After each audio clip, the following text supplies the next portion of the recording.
Things that you guys want in State of Decay 3, and I have it on pretty reasonable authority that you guys want more story, specifically more character stories in the upcoming State of Decay 3, which who knows when that'll be out. And the way I know this is because basically since I've been making videos on State of Decay 2, which is basically since State of Decay 2 has been available to play, people have been telling me that they wish that the game has more story in it. Now, real quick, Fox is sick.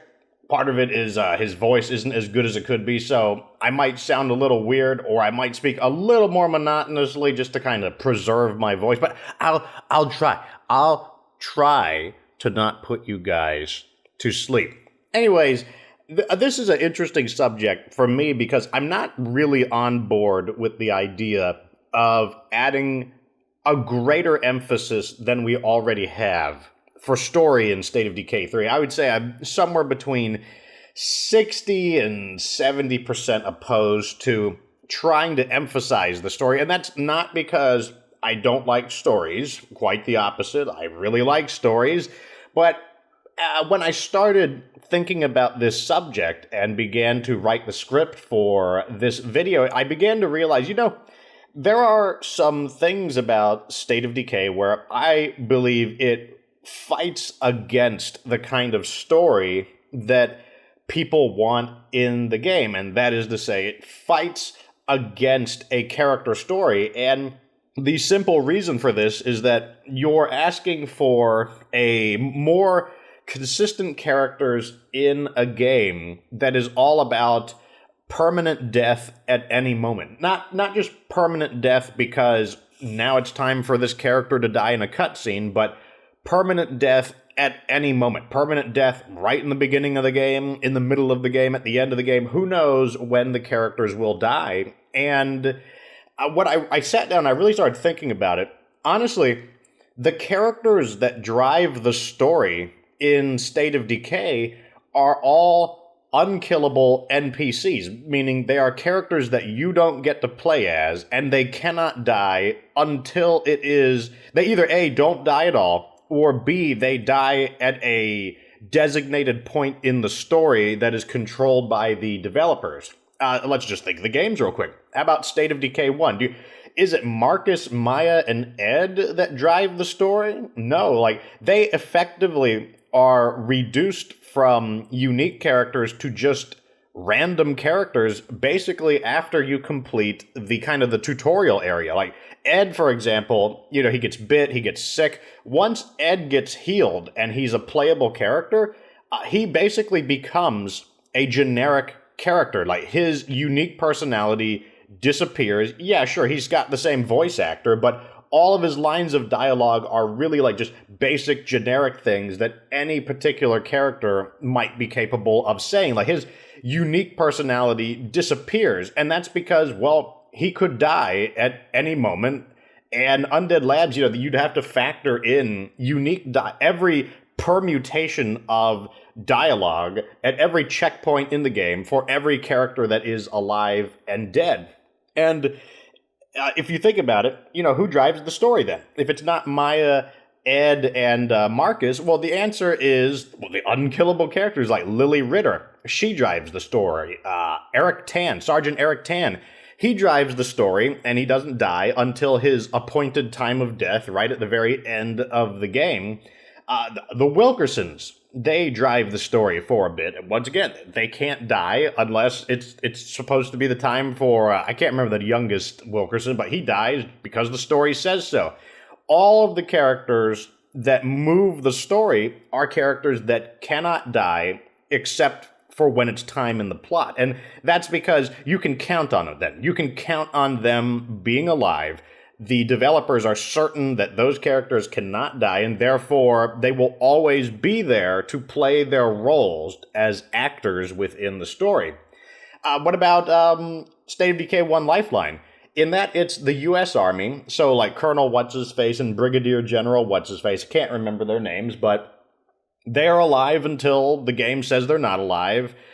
There's Vienna Cho. She's on the radio, and she's alive, I guess, until the city gets nuked, if you go with that ending. And once again, those characters, they're just alive until they're not alive. You can't play as them. There's no threat of them dying at random, so that they can always be there and play their role as an actor in the story. What about State of Decay 2? There isn't really much of a story in State of Decay 2, but what is steered around for a story would be, Twain, Lily Ritter, Lieutenant Meredith, Sasquatch. And once again, none of those characters can die. They're just on the radio. They're just always there to ensure that they can't die at random, so they can always be on the radio and, tell you stuff about the story.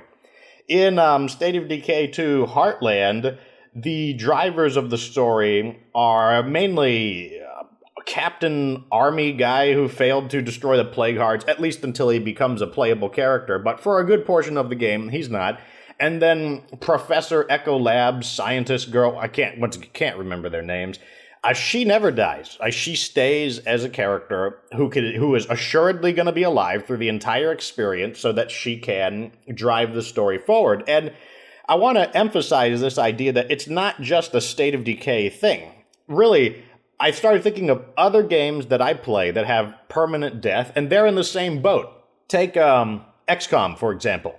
In XCOM, in both of the reboots, or the I don't know what you'd call when they just brought XCOM back. It was on hiatus for a long time, so they brought XCOM back, and XCOM 1 and 2, the characters that drive the story forward are your senior staff, your second in command, your chief scientist, your chief engineer. They don't die.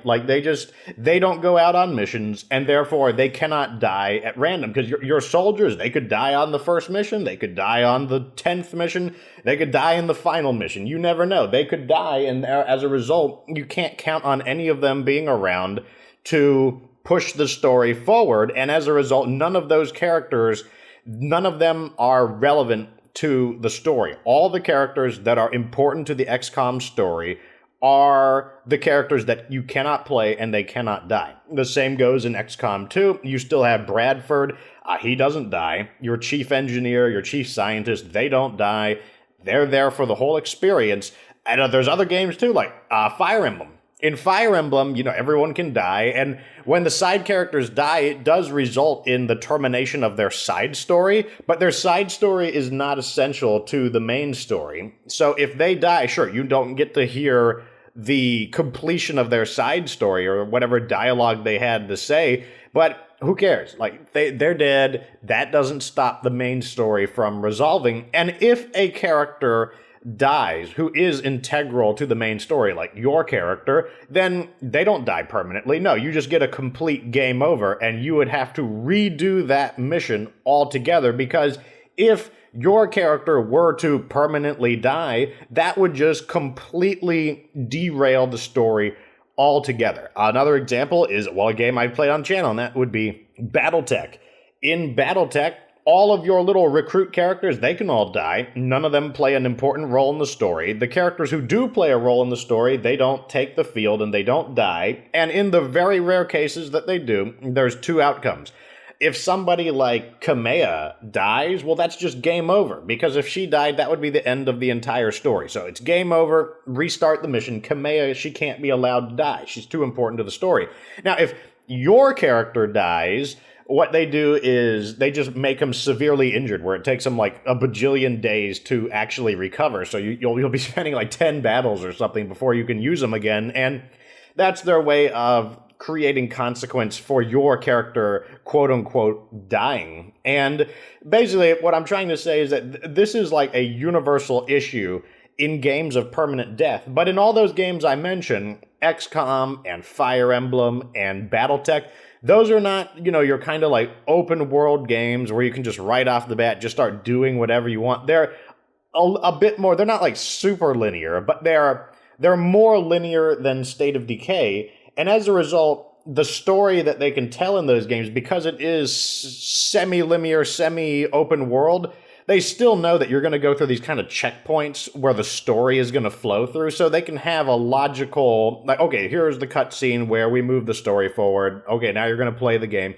Here's another cutscene where we can move the story forward. But in State of Decay, they don't really know what you're going to do. And it's also not really, I don't really think that's the theme of State of Decay, to do these like really hard-coded story missions where it's like, this is the designated thing that you're going to do, because that goes against kind of the tagline of State of Decay. State of Decay 2's like motto was, how will you survive? It implies that you're the captain of the ship. You know, you're going to steer everything. It's all up to you.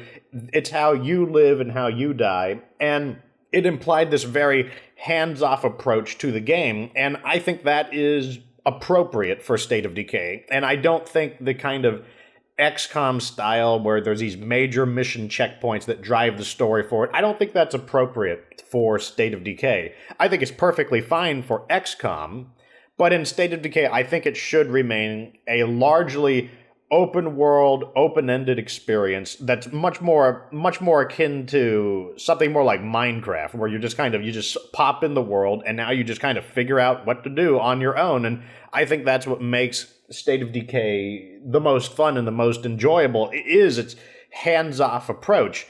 And as a result, it just seems difficult to put a story in, because once again, like I said, all of the characters that people talk about, like, oh, I want more characters like Marcus, but is Marcus really a character? He ceases to be a character, from my perspective at least, he ceases to be a unique character as soon as he basically finishes the tutorial, because then he just becomes basically a created character. He's just a random character at that point. He loses his unique dialogue. Sure, he's got the same voice actor, but who cares? He doesn't have a distinctive story from that point onwards. The same is true in Heartland. When you recruit the characters, they've got a lot of, dialogue as you're in the process of earning their trust and recruiting them.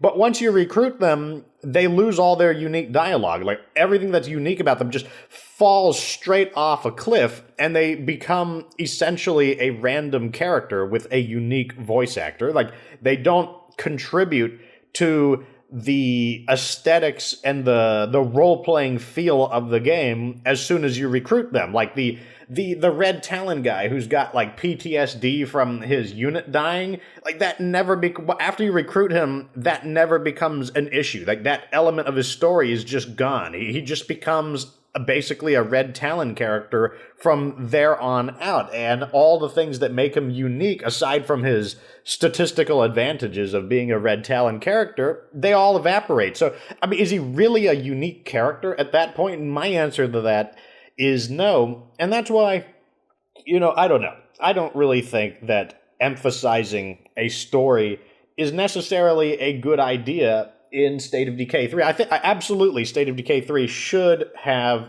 a story, because it would feel undecorated without it. But I think the way they did it in State of Decay 2, I get that doesn't satisfy a lot of people. Having your radio messages and finding your notes that you can read. I get it. That doesn't do it for everyone. But I honestly think that the characters like Marcus and all of them, I think they're a farce. I think it's just like, they're not really unique characters. They're unique until they complete their story, which doesn't take very long, and then they just become created characters with preset stats.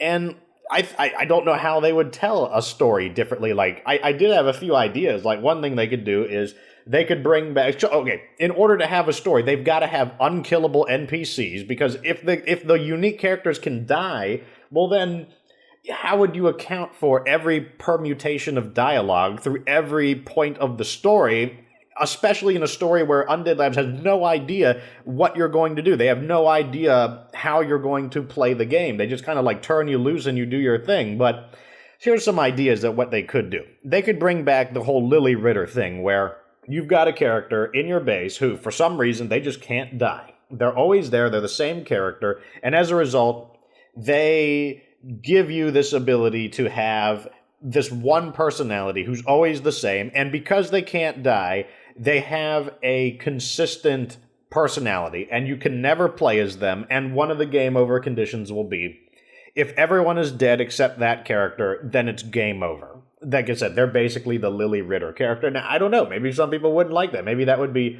immersion breaking. Maybe they feel everyone should die. I'm kind of in that boat. I think that, I mean, I wouldn't be opposed to it. Like, if they brought a Lily Ritter character in who can't die in your base. I mean, I'm not saying that I would be opposed to that, but I could understand why people might think that's weird. Another way they could do it is maybe they could bring in like story-based enclaves, like, like the Wilkersons, or what I think would be pretty neat is maybe you do work for Red Talon or the network, and if you do it enough, you could get like a Red Talon enclave, or you could get like a network enclave, and they can't die unless specific conditions are met, but they each have like an emissary character, like a Red Talon emissary or a network emissary, and they're a very consistent character. It's the same person every game, and as a result, they have a consistent personality to provide ongoing story elements to the game, and because they can't die except under specific circumstances, the game can count on them being there to be a consistent personality. And then the last idea I had, and I'm not saying these ideas are exclusive. Maybe you combine all these ideas together, but why not let us make our own character and kind of pull a Battletech? Make a character who has a consistent personality, and they can't die. If they die, they just become injured for like 60 days or something, and make it where like they're a huge drain on resources, keeping your character alive. So maybe in some ways it might have been better if your character did die. So in other words, there has to be a big consequence to them, quote unquote, dying. But even while they're injured, they're capable of being in the cutscenes, doing the dialogue, kind of like how, if you watched my Dying Light playthrough, you've got the idea of this guy named Brecken, the leader of the tower, who's injured, but he's still there playing the role of a character, making decisions, stuff like that.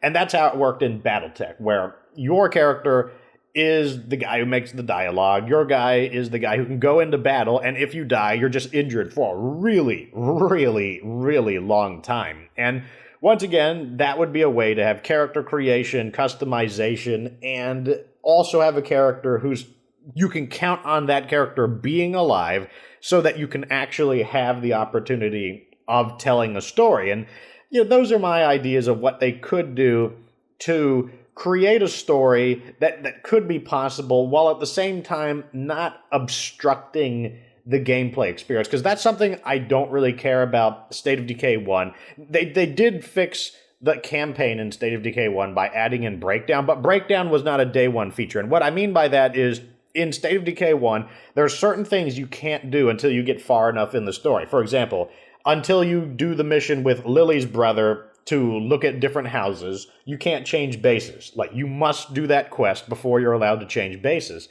And let's say one of the bases you want to move into just happens to be the fair. Well, the fairgrounds area, that is basically locked away until extremely deep in the story when Sergeant Eric Tan opens it up for you. That's like 75% through the story, and that really beats up the replay value of the game when the things you want to do are locked behind story progression. That's known as story gating, where you can't go past this gate until you have completed a certain part of the story. And that's fine the first time you play the game, because you might not notice that the progression is being gated, but it would harm the replay value if you went back and re-experienced it, and you're like, okay, I already know the story. It's not a unique experience anymore. I just want to play the game the way I want to, but now the story is obstructing me from my entertainment, and that's not good. And Undead Labs reconciled this issue by creating the Breakdown system, which just completely stripped the story out of the game altogether. And the thing is that was added. That was added several months down the road. It wasn't a day one feature, so I'm not opposed to, say, adding a story mode into State of Decay 3, but I would be annoyed if they had a story mode with story gating, where basically you can't access all the content in the game, not including stuff like, obviously you would need people to move into a bigger base, you need resources and stuff. That's fine. That's the normal mechanics. But if there's some like arbitrary story mechanic that's barring me from exploring the game, that would really reduce the replayability and the enjoyment of the game if there was no kind of like free mode, like breakdown to kind of a sandbox mode, free mode, kind of career mode where you've removed all those story restrictions and then you can just play the game the way you want. And I think that does say something about a story as well, where improving the game involves extracting the story out of it so that people can play the game the way they want and access all the features. And once again, I'm not saying that means that a story would be bad, and there's definitely going to be a minimum amount of story.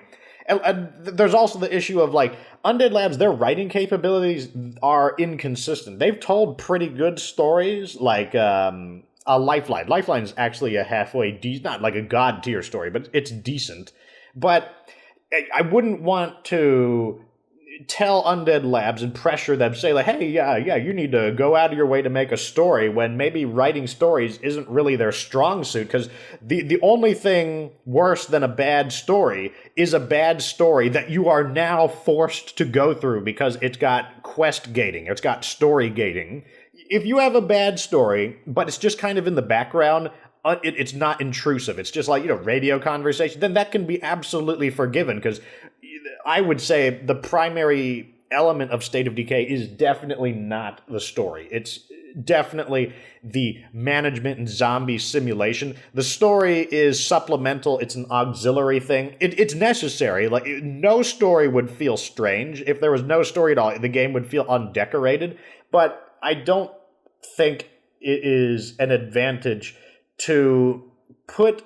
Basically, I just think that the game itself is working against the idea of a emphasized story, and I also am not, and I'm not super confident in Undead Labs' ability to write an interesting story and then present that interesting story without resorting to really boring quests, like go out and beat up an infestation, go out and loot some rucksacks, and then bring them back to these guys. That isn't good, because that's how you're telling your story. You're telling your story through missions and quests, and if your missions and quests are boring, then I don't care how interesting your story is, because at that point, you shouldn't have made a video game. You should have made like a book or a comic. Like, if you've got a good idea for a story, but you don't have a great idea for a game to present your awesome story, then the appropriate thing for that story, like I said, it's a book or a comic, not a video game. Because in a video game, you need to play it. It's a video game. The game itself is part of the story. The experience of the game tells some of the story as well. Or I would say actually tells a big part of the story.